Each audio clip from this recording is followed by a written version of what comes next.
getting that ready. John, I told the port captain that they promised. You want to know? They promised that I would not ride the front watch. I wouldn't be the captain. It wasn't the hours. It was I didn't want to be. I won't be pilot. And I've been working for him for about a year. And the captain had quit, so he just had he's going to get John Clay to come on that trip. He said, well, John's going to have to be the captain. I don't care. I don't even know him, and it don't make no difference to me. And he got on in Vicksburg at about 3 o'clock in the afternoon. And he had COPD, and he used one of these breathing machines. And now we had this retractable pilot house boat. So it wasn't far to come to the pilot house and talk to me, but he didn't do it. He could have called me on the galley speaker. He didn't do it. Could have called me on his cell phone. He didn't do it. He didn't do nothing. He went to bed. Well, he was supposed to because he's going to be on the front watch. But at about 6 o'clock, he wasn't up there. And I called the deckhand. He come up there, and I said, did you wake that pilot up? He said, Captain, it was by then. It was about 10 or 15 after 6. He said, Captain, I woke him up 3 times. He won't get up. He's got that breathing machine on, and he won't get up. He opens his eyes, but he don't get up. And I said, okay, no problem. So I backed in on the left bank there, below Big Black, by that power plant, just below all that power plant stuff. And I backed in, got it idling on one engine, astern, just head down, barge, rock load. And I went down and went to bed. Well, just 10 or 15 minutes, I heard the engines revving up and backing out, and he got underway. But I logged into the logbook. I said, stop mile so-and-so at whatever time it was, 6:20, 6:25, no relief. And so anyway, when I got ready to come back on watch, I got up there at whatever time it was, way before time though. And he said, I can't believe that you backed in and stopped this boat. I said, I can't believe you didn't come up and relieve me on time. Well, I was tired. I had a long drive before. I said, if you had called me on the phone or anyway and said something about it, I wouldn't have mind staying up. But I'm not going to let you Humphrey Bogart me and make me do something like that. I ain't going to do it. But you put it in the log. I said, read it. And he got that scratch log and he read it out loud. I said, now, is there anything there that I said that wasn't true? He said, no. I said, now, you transfer this to the log that goes to the office any way you want to. But I put this in there and I got my name by it and this is what happened. He said, you know, your brother done the same thing. I can't stand to be late. Oh, I don't care if they want to leave at 5 o'clock, that's fine. Yeah. 5:30, that's fine. Just be on time. It's 6 hours, whatever they are. You want, I don't care. But stay to that schedule. John Clay, that was him. What did Perry do to you? Well, now this is Captain Perry Wolf right there, and that is Captain Dicky Mathis. I mean that's Dicky, and there is Captain Junior Mathis. Yeah. Now I really can't see you too good, Junior. Friends in their older age. Yeah, and you can't see Junior too good because that window's open over there. But anyway, Perry. Now, you're going to remember this because I never forgot it, about relieving on time, and you riding with somebody up on the Missouri River, and you told that old man, told you, said, I like to be relieved on time. And you said, I relieve people on time I like, and I don't like you. You remember that? No. How'd that go? I remember, but it wasn't exactly like Well, that. tell me how it went. And I walked up here, I got up here about 5 minutes to 12, and I was maybe changed 11:30, and I got up here about 5 minutes to 12. He throwed his flashlight up here on that clock. He said, you know how to tell time, cuz? I said, yeah, pretty good. He said, well, I like to be relieved at 11:30. I said, okay. I said, I'm sorry, I was a little tired. You know, I just got on the boat. Yeah. So I was a little tired, and I didn't get quite up. I said, I did get up, but I didn't get up in time.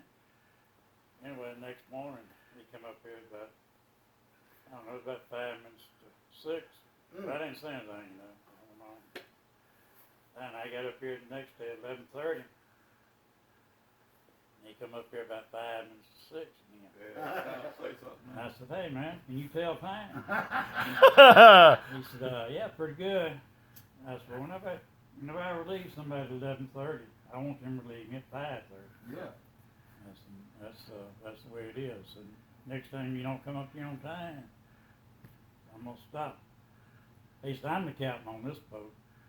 I said, I really don't give a shit what you got on this boat. I know how long I drive. I drive the boat for 6 hours. Right, You drive for 6 hours. right. Anyway, he called Stokes. I was up here making a trip for Stokes. He called him up and he said, Stokes, and he told him, sit right out where the guy could hear it too. You know, wasn't no, I was back and he had to talk, everybody could hear you talking anyway. Yeah. He told Stokes what was going on. Stokes said, Perry, if you'll stay on there, so I'll put him off. I said, no, I'm just tripping. I ain't gonna stay out. I'm gonna go ahead and get off. I said, I will ride on down to St. Louis. I was trying to think that guy's name.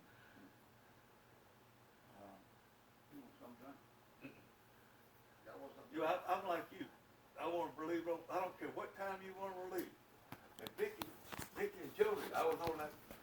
I forget the garden or something anyway. But at Sheriff in St. Louis, he run that boat. Well, he had my car and everything, and we got a misunderstanding. I said, bring my car down here. I can drive it home.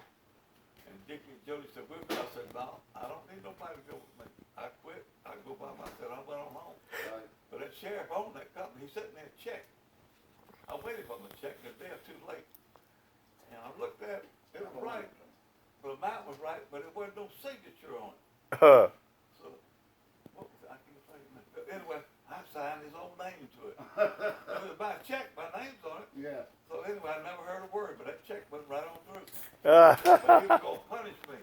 yeah. That back when I was, what, 43, 40. You know, Perry went to wheelhouse before I did. Perry, you wasn't he was 18 or 19, did you? 18. He went in first. Me and Perry got off Perry was captain on that.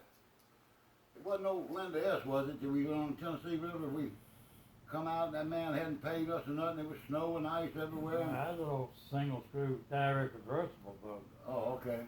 And I can't remember the name of it. I can't either. But anyway, he ain't no groceries. He ain't paid us. So we decided to go home. He got a hold out of Spain. They come up there to her and somebody else came up. 3 or 4 of them came up and got us at Cairo and ice everywhere. And Perry got our money for us, so he said, "I'll give it," and he did. He got our money.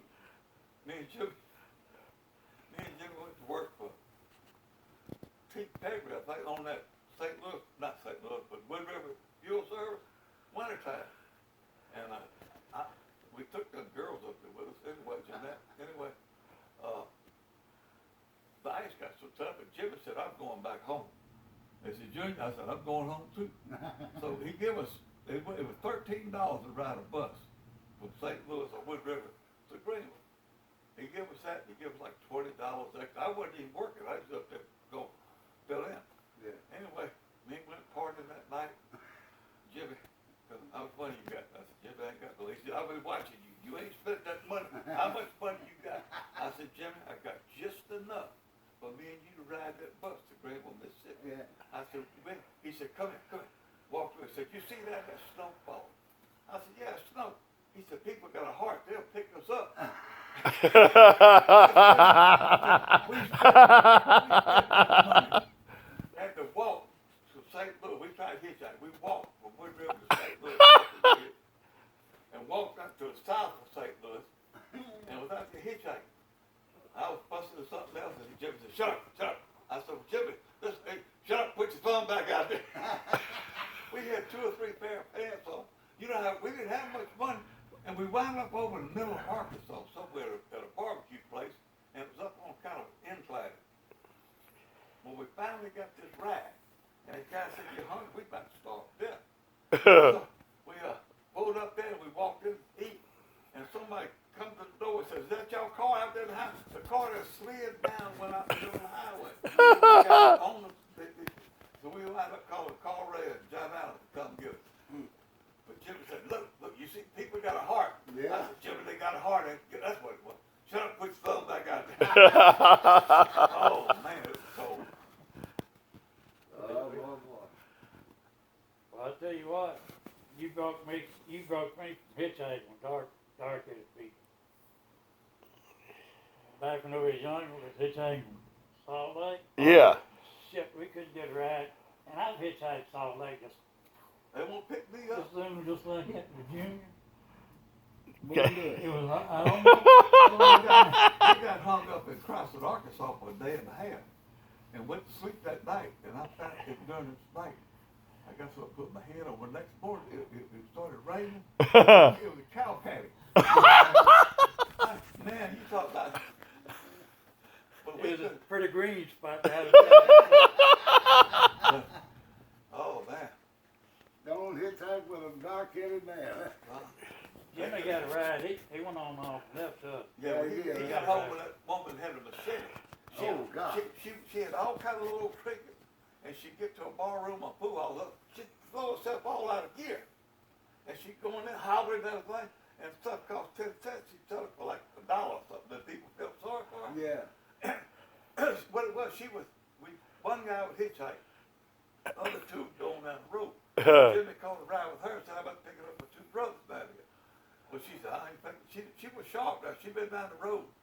She wouldn't pick us up, so we tossed the toy, and Jimmy go on with her. He called the ride, me and Perry followed.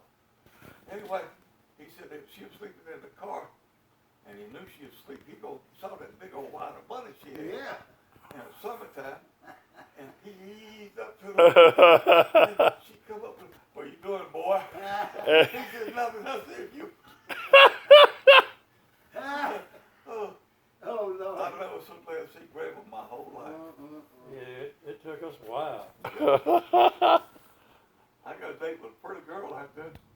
Well, we didn't have no money. We Yeah, took that girl come out on a motor scooter or something, did you? Oh, yeah, that was in Durango. That was in Moab, I think. Yeah, New Mexico or something. No, you're still in Utah. Well, anyway, her aunt owned a motel, and she got us a room down in the cellar where the motel was. We didn't have to pay for that. What you talking about? Yeah. And I took her to the graveyard. Anyway, but the one, Don Rudy, I think his name was, out there in Salt Lake. Well, I tell you what, Junior had him a beautiful girl out in Salt Lake. Yeah, she was. But She was bound. we didn't have no money. We scraped up enough money to get the drive in. I didn't have no money to buy a coat. We sure like it in the movie. And she says, you care if I go to the bathroom? She was nice. I mean, I'm not making fun of the girl. Yeah. And she was sweet. And then when she went to the bathroom, when she found out we were going back, and Mama go fix us some sandwiches, well, I felt embarrassed. Mm. I said, no, man, Jimmy said, we want them sandwiches. Which is a good thing, but Jimmy didn't make no bones, did he? No, he was. Junior was in there, and me and Jimmy was sitting out in the car, and he was in there, and some big word come up on television. Yeah. Junior was supposed, his I had a ring, looked like college ring. Yeah, he didn't know what the word meant. Yeah. Her daddy was. He said, see, I gotta go out there and check on my partner just a minute. He come out there and he asked, I didn't know what the word was. Junior told him, thank you to him real good. That old man was sharp, he knew what was going on. Yeah. I look back on it You now. got bad over that. Yeah. Oh, you went back in, and then you knew the word. Yeah, didn't you? yeah, I You said, know, just a little bit run out here. The old man, he was nice, they were Mormons, and they were good, nice people. The old girl I was going with lived in a house built with a mound over it. We go, She's the one that, I think she's the one that got you lined up with that girl. I bet she did, I said, she chipped in the money, I think. Yeah. We sleep up in the mountains. Gas wasn't, what, 27 cents a gallon, but we didn't have no money for nothing. Anyway, we drive up in the mountains at night, sleep in the mountains, and the next day you just crank up and get out to the road, you coast all the way down the hill. Yeah. And the ice is still in the mountain, Water Creek coming out, and we take bath in that. And we took them girls up there.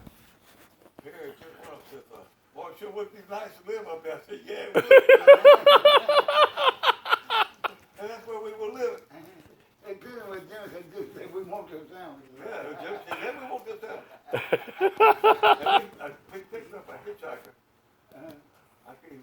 I don't know if it was Mexican, but he was a nice guy. We went busted, and he had a wife. You remember that wife? He put it up where we Yeah. get some gas. Going out there. Y'all spend our money going out there too on beer. Oh, yeah. I told them, We flew. get that beer, let's just get out there and then we'll do. Yeah. We were young and foolish, and we spinach for breakfast. Yeah, well, I was younger than y'all was. Eat spinach for breakfast. Yeah, we was out there. And Mama was riding boat with Daddy. Well, I just got the stuff out of the pantry. It had these kinesthetic. But both Boss and Vernon and Burford was with us, and we were hungry. Well, I pulled that can of spinach out, divided it up. We ate that spinach down at Alderman Park. Tasted pretty good, didn't it? Oh yeah, hungry. And Vernon and Burford and Bubba, they decided they come back from Mississippi. Bubba said he walked all the way. Bubba was crazy, and said he had holes in his shoes when he got home. Before we went down there, you had bonded whiskey, but it was booze, it was outlawed, but it was bonded. Well, Bubba had the whiskey in the back of his car. It was like a fifth and a half. Jimmy was in Dottie's. Jimmy said, "Where's Bubba?" I said, "He went home to take a shower. He'll be back." Jimmy come unglued. I thought he really. He said he won't. I said he'll be back. Jimmy, he told me he's coming. He said he won't be back. And he got our whiskey. Showed up. Bubba never come back. We had to go to the house and get that whiskey. He's notorious for that, man. Yeah, but he went home. They I'm said, surprised we got him as far as we did down Yeah. there. he said, Mama, please get me home. Get me home. I'm gonna never leave home. Oh, Bubba. Boy. I've heard them tales about them going to Salt Lake City, Utah, many a time. And Vernon Murphy bound up killing somebody out there, Dixie Drive in us. I can't remember exactly what happened. Oh, he did? Yeah, he got some kind of trouble. And he killed a guy over a girl or something. I don't know what it was. Oh, later years? Yeah, later years. Boy, he could play the saxophone. Vernon was good. That was all good. Bubba was a good guy, but he's still sneaky. Well, that's Junior Mathis right there, and that's Dicky Mathis right there, and that is Captain Perry Wolf right there. What happened to my captain? They some of Bring it down to it. yeah, well, What happened to my y'all gonna have to do a little better. Y'all are a little too wild. Perry was always pretty good. Well, anyway, these mighty fine guys here. Thank y'all.